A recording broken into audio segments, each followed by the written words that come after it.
Imagine boarding a plane, minding your own business, only to find that the seat you paid for has been taken by someone who looks you in the eye and says they deserve it more than you. Now, imagine that happening not just to anyone, but to the daughter of a powerful black CEO whose family name carried weight in both Wall Street boardrooms and Silicon Valley tech towers. What unfolded next left an entire aircraft stunned, grounded the flight for hours, and exposed truths about privilege, power, and the unshakable courage of a young black girl standing up for her rightful place.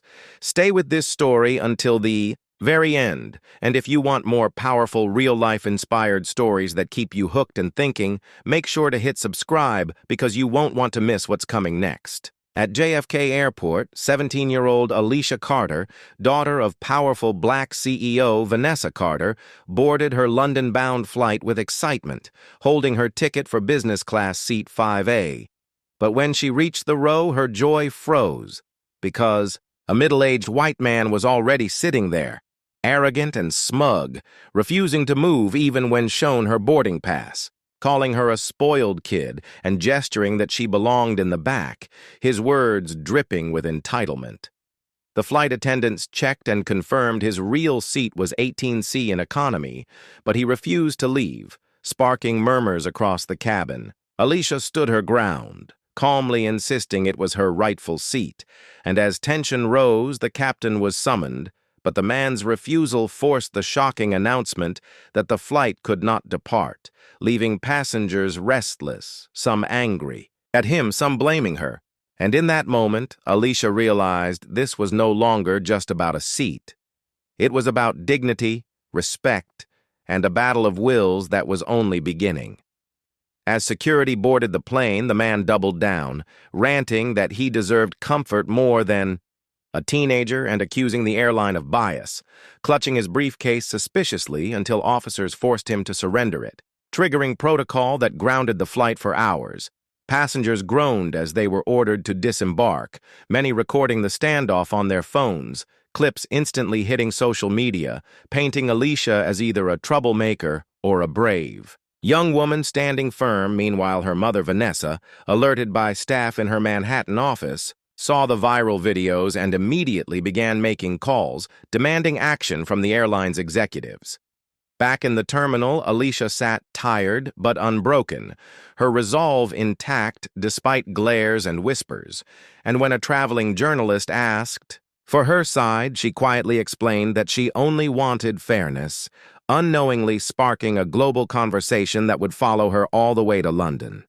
The hours of delay left everyone exhausted, but when the passengers finally reboarded, the atmosphere had completely shifted, for the incident was no longer just confined to the cabin, but had spilled onto social media, where clips of Alicia, standing tall and refusing to yield, had already gone viral under hashtags like Seat 5A and Grounded Justice. Millions of people were already debating the event online, and the cabin buzzed with whispers as business-class travelers exchanged knowing looks, many realizing they had just witnessed the making of a public scandal. Alicia sat quietly by the window at last, but her mind was restless. The man who had been removed still loomed in her thoughts because his arrogance had not come from nowhere. She replayed his words about being deserving, about knowing people, and wondered what power he thought he held. Her phone buzzed constantly, friends sending screenshots of her trending on Twitter and Instagram, some encouraging her, some warning her. But what unsettled her most was that even before landing in London, the airline staff began treating her differently. Not just as a passenger, but as someone of influence, flight attendants checking on her every few minutes, the captain himself offering apologies and whispers that her mother had already called. The airline's board members, yet the real twist came when she overheard a pair of crew members whispering about the man, saying his name was Richard Halstead, a corporate lobbyist with ties to major companies and political figures, someone who had made enemies in powerful circles. And suddenly, Alicia realized this wasn't just random arrogance. This was a man who likely knew who she was, who her mother was, and may have deliberately tried to provoke her. The idea sent shivers down her spine. because it meant the humiliation and delay might not have been chance at all, but part of something bigger. And as the engines roared and the plane finally soared into the sky, she stared out into the dark clouds, thinking about the storm brewing. Not just outside, but around her, unaware that in London, reporters, activists, and even rival companies were preparing to use her story as a weapon in battles far larger than a stolen seat. When the plane landed at Heathrow, the scene that awaited Alicia was overwhelming, cameras flashing, reporters shouting her name, and protesters holding signs that read, "Respect every passenger and dignity in the skies," all sparked by the viral videos that had raced across the Atlantic faster than the plane itself. Alicia stepped off nervously but kept her chin up, realizing the world now saw her not just as Vanessa Carter's daughter, but as a symbol, a young black woman who had refused to be silenced or displaced.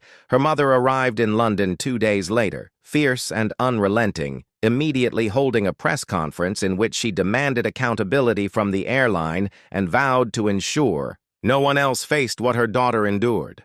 The airline scrambled, issuing apologies, suspending staff for mishandling the situation, and offering generous compensation. But the story only grew hotter when investigative journalists uncovered that Richard Halstead, the man who tried to steal her seat, was not just a random passenger but a corporate lobbyist whose firm had previously clashed with Carter Global Industries over contracts and influence, making the confrontation look less like coincidence and more like deliberate sabotage.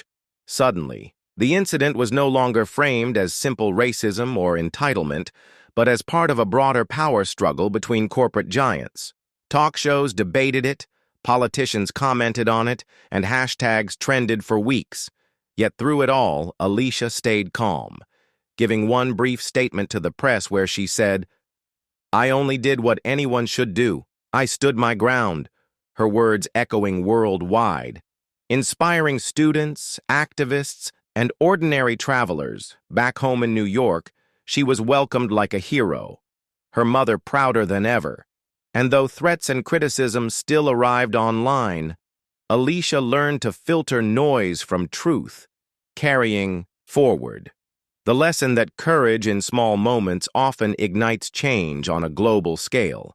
And in the end, the story of Seat 5A was written into history, not just as a flight delayed, but as a moment that revealed the power of standing firm, the weight of dignity, and the resilience of a girl who refused to let arrogance define her place in the world.